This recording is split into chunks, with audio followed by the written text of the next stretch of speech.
James Tod के अनुसार गुजरात के वल्लभी के राजा शिलादित्य के पुत्र गुहादित्य के नाम पर ही इस वंश का नाम गुहिल वंश रखा गया था। तो डी.आर. भंडाकर और गोपीनाथ शर्मा के अनुसार गुहिल ब्राह्मण वंशी है। साथ ही मोहिनोत नैन्सी और गौरीशंकर ओझा के अनुसार गुहिल वंश भगवान श्री राम के पुत्र कुश के वंशज है, इसीलिए गुहिल सूर्यवंशी राजपूत है। गुहिल वंश का गोत्र वेजवापायन या कश्यप या गौतम माना जाता है। गुरु वशिष्ठ, वंश सूर्यवंश, वेद यजुर्वेद, कुल क्षत्रिय राजपूत कुल, कुल देवी बाण माता, इष्ट देवता श्री एकलिंग जी, निशान पचरंगा, ध्वजा सूर्ययुक्त, वृक्ष खेजड़ी। गुहिल वंश की स्थापना गुहादित्य के द्वारा 566 ईस्वी के आसपास की गई थी। गुहिल वंश की प्रथम राजधानी नागदा थी। बाद में इसी वंश में बप्पा रावल का जन्म हुआ। बप्पा रावल का वास्तविक नाम कालभोज था। बप्पा रावल को गुहिल वंश का वास्तविक संस्थापक माना जाता है। बप्पा रावल ने चित्तौड़ के मानमोड़ी को हराकर चित्तौड़ पर अपना अधिकार स्थापित किया। बप्पा रावल ने अरबों को हराकर पीछे धकेल दिया था। इसी गुहिल वंश में आगे जेतसी हुए, जिन्होंने मेवाड़ राज्य का काफ़ी विस्तार किया था।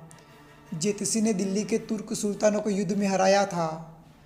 बाद में इसी गुहिल वंश की एक शाखा अपना नया राज्य बसाने के लिए नेपाल की ओर गए।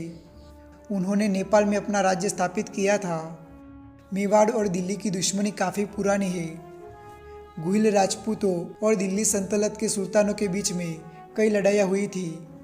बाद में गुहिल राजपूतों और मुगलों के मध्य में लंबा संघर्ष हुआ था। मेवाड़ के गुहिल राजपूतों और मारवाड़ के राठौड़ राजपूतों के मध्य में, साथ ही गुहिल राजपूतों और तुर्क सुल्तानों के मध्य में सत्ता को लेकर कई बार संघर्ष हुआ था। साथ ही गुहिल राजपूतों और चौहान राजपूतों के मध्य में सत्ता को लेकर कई बार संघर्ष हुआ था।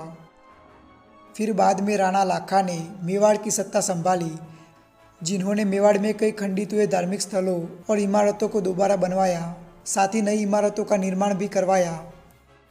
बाद में कुंभकर्ण मेवाड़ के महाराणा बने, जिन्हें हम राणा कुंभा के नाम से बेहतर जानते हैं। राणा कुंभा ने कई युद्ध लड़े और उन्हें जीता भी था। साथ ही राणा कुंभा ने कई किले बनवाए थे, जिनमें कुंभलगढ़ का किला भी शामिल है, और चित्तौड़ का विजय स्तंभ भी उन्होंने ही बनवाया था। गुहिल राजपूतों और मालवा के सुल्तानों के मध्य में कई लड़ाइयाँ हुई थी। साथ ही गुहिल राजपूतों और गुजरात के सुल्तानों के मध्य में साम्राज्य विस्तार के लिए भी कई युद्ध हुए थे। इसी गुहिल वंश में संग्राम सिंह जैसे प्रतापी शासक हुए, जो राणा सांगा के नाम से प्रसिद्ध हुए। राणा सांगा ने सारे राजपूताना में अपना प्रभुत्व स्थापित किया था। राणा सांगा ने कई युद्ध लड़े और उन्हें जीता भी था। साथ ही इन युद्धों में राणा सांगा के शरीर पर 80 घाव हुए थे। लेकिन बाद में सन 1527 ईस्वी में राणा सांगा और बाबर के बीच में खानवा का भीषण युद्ध हुआ। इस युद्ध में राणा सांगा बुरी तरह से घायल हुए, जिनकी बाद में मृत्यु हुई। राणा सांगा अपने जीवन में एक भी युद्ध नहीं हारे थे, लेकिन जिस दिन वे हारे वो उनकी ज़िंदगी की आखिरी हार थी।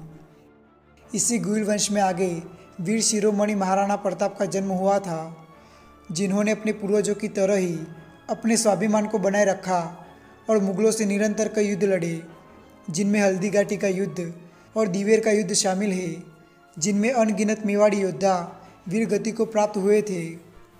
साथ ही यह मेवाड़ की जनता का भी स्वतंत्रता का संग्राम था। इसीलिए अकबर के कई प्रयत्नों के बावजूद भी मेवाड़ की जनता का जरा सा भी समर्थन नहीं मिल रहा था। साथ ही चेतक और राम प्रसाद का बलिदान भी इतिहास में अमर है।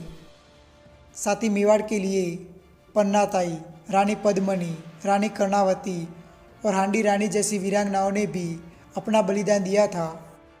बादशाह अकबर ने महाराणा प्रताप को मेवाड़ के बदले में आधा हिंदुस्तान देने का प्रस्ताव रखा था, लेकिन महाराणा प्रताप अपने स्वाभिमान पर अड़े रहे।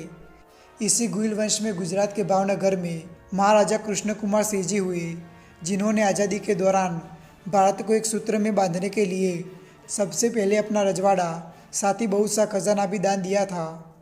गुहिल राजपूतों की मेवाड़, भावनगर, प्रतापगढ़ जैसी रियासतों के अलावा भी कई सारी छोटी और बड़ी रियासतें हुआ करती थी।